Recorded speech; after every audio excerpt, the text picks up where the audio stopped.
Hello everyone, welcome to the channel. Second video today. I felt compelled to make another one, right? Because primarily it's Friday. The weekends, right, historically, have been very difficult for me regarding my relationship with Quentin. It's not a secret, right? Like our condition, it's not, they're just not reporting on it. He's talking about it. I'm talking about it. Right? And so I've had several weekends in the last maybe 2 or 3 months that have been so aggressively evil. Just the nastiest.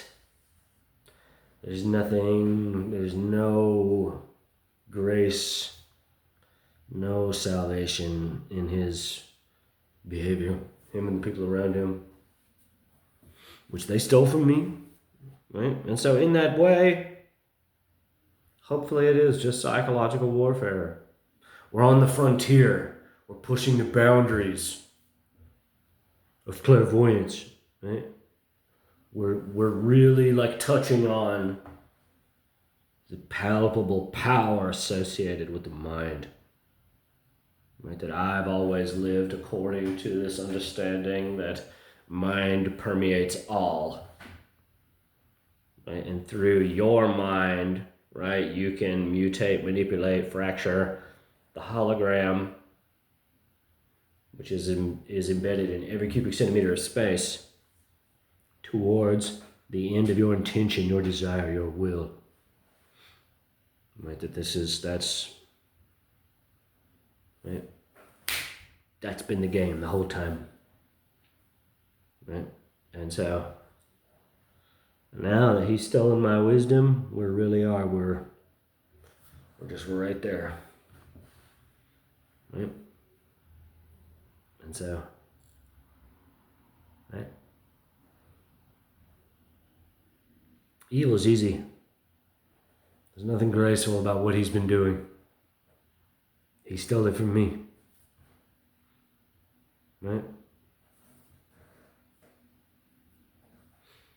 But I'm making this video, right, on Friday to discuss, right?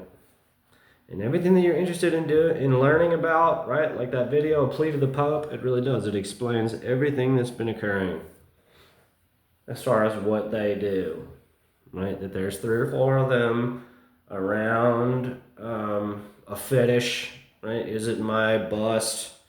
Is it just like a voodoo doll? Like it is irrelevant, like it can be a mound of clay, right? This sensible warm motion to become a kneaded clod, right? It can just be a lump of clay. That's all it has to be, right? Because it's up here, it's the mind. All right, but they've been doing things, they've taken steps, right, to destroy me with their minds. And destroy my body with their minds, because they know that I can do the same thing to them. Right? Like, oh, so okay, I see. We're playing the, oh, I want to destroy your life. I want to destroy your body, your soul, with my mind. This is the imposture of much wealth and peace. Right? In his arrogance, him and the people that are around him, right? They've all decided, oh, it doesn't matter what we do. Like, oh, we can all do whatever we want. Right? And so that's what we're talking about. Because while I can do whatever I want, like that's true. I have ethical standards. Right? And so, this is like a really hard thing to acknowledge right now, but I guess like what I'm saying is that I would rather someone just kill me, with black magic evil, than to descend into the same tactics against another human being. That's right, and that's right. But what I'm saying is that this thing that they stole from me, right? This wisdom, this understanding, right? It's an ethical line in the sand that says good on one side, evil on the other side. And when you cross over that, right, then you're demonstrably evil. You're palpably evil. Right? And so when I say these things, right, what exactly am I talking about? How do I know that they do respect it? How do I know that? Right? Because when I was sorting trash, right, those last few days were real hard. And they said any number of things related to, such power, right? Because they stole it from me. Because they're fucking ignorant asses and they understand nothing. Right? And so that's why we're talking about it. Right? If nothing occurs, right, I'm going to start reading on my novel soon. I don't want to go on and on. Right? But if we persist in this way, right, and we say, right, he says I'm insane, I say he's evil, and that's like, these are the warring factions of our argument to the public at large, right? That inevitably I'm gonna have no choice, and they know that. They know that I'm gonna, right?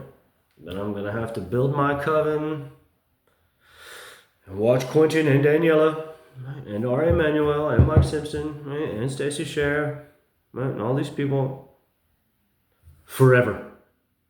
Not for like a week. No.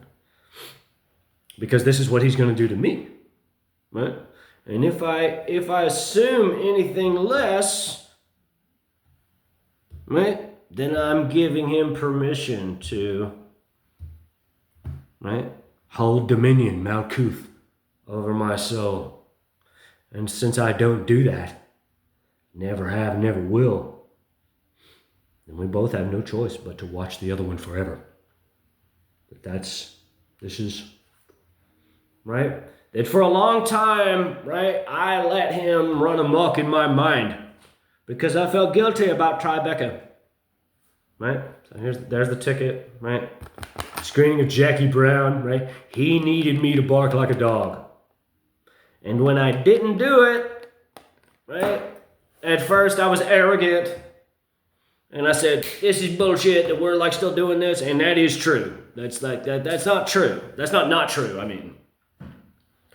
Right? That he could have got what he wanted. That he could have got what he wanted just by talking to me like a regular person. Right? But after like a week, I felt really bad. I did. Because I saw, this is what he needed from me. Like I wanted to be the actor that he could trust, like all those things, And so I did. I started writing him again saying, I'm sorry, like I'm really sorry. Like I'm gonna build you a planter, I'm gonna build you this porch planter, 30 rhombic faces, the rhombic tricontahedron, right? 120 T modules, right? Anyone who's familiar with synergetics. The largest of the all space filling polyhedra, right? Like you put one, so there's one, then there's 30 around one, then there's 900 around 30, right? No gaps, pure all space filling.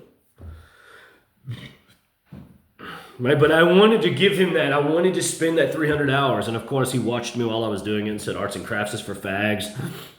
He's just reduced me to nothing because I hurt him. And that would be fine in and of itself. But my point is that from then on, I let him play the games that he wanted to play. Right? That I let him tell me, there's a woman, etc., she loves you. Right? I let him do all of that. Right? And I see now that it was all contrivance, that it was all to show William Morris Endeavor his lie, to say, oh, see, he is insane. Like, look at this behavior. Look how irrational it is, right? My daughter's a little girl. She's a sweet little girl, right? But eventually, right, on January the 1st, there's the board, right? Here's the scaffold. I turned it all on him in an instant, right? Now I reference nothing, right? This is the point, right? That eventually I said, okay, and it wasn't me. It wasn't me, right? Like there's a divinity that shapes our ends. Rough hew them how we will. Hamlet. Right? Then I turned it all on him and said, okay, well, how about this? How about this? How about this? How about this? And in no time at all, right? Less than a week, he said, oh no, there's no daughter. This is all, no. I don't like what's occurring now. This isn't what I signed up for. Right? And so I've been trying to come clean ever since, right? And when I realized, right, once he said that he had a daughter, it became obvious, like, oh, okay, I see that you just want me to blow my brains out, there's no other way to interpret it. Right? Like, he didn't do all of this, right? Obviously, he doesn't want to see me at all, right? He doesn't want to spend any time with me, and that's his right on one level, but he's pushed it to such an exacerbated level, right, in terms of our connection, right? That if he has no designs on us reconciling and embracing, right, and spending time together, then the only option that anyone is left to rest in, to know that this is what has motivated him, is that he expects me to blow my brains out, right? Our connection is so sublime, right? We're right there, right? Forever, not for a day, forever. Right? And so if he does not intend to spend any time with me, right? If he does not intend to reconcile with me, right? Then as long as we're both alive, right, in this condition, right, we both exist as psychic phantoms in the other one's mind. Right? That's my point. Right? And so after I realized that I see, because I trusted him the whole time. Because I felt bad about Tribeca. Because I wrote him from a place of love, right? From a place of appreciation, adoration, sincerity, right? And so I fell in love out of sincerity, all these things, right? But once I realized it, I thought, oh, what else is he prepared to do to put me in the ground? And I thought of it immediately, of course, that's, right? What is this fucking amateur hour? Right? And he stole my wisdom and has taken palpable steps towards destroying my body with his mind. Right? And hopefully I don't have AIDS. Hopefully that's not how it works. But he did a lot. He did a whole lot. And so that's why we're talking about it now. Right? Because if I am dirty, right, there's only one way I can have it.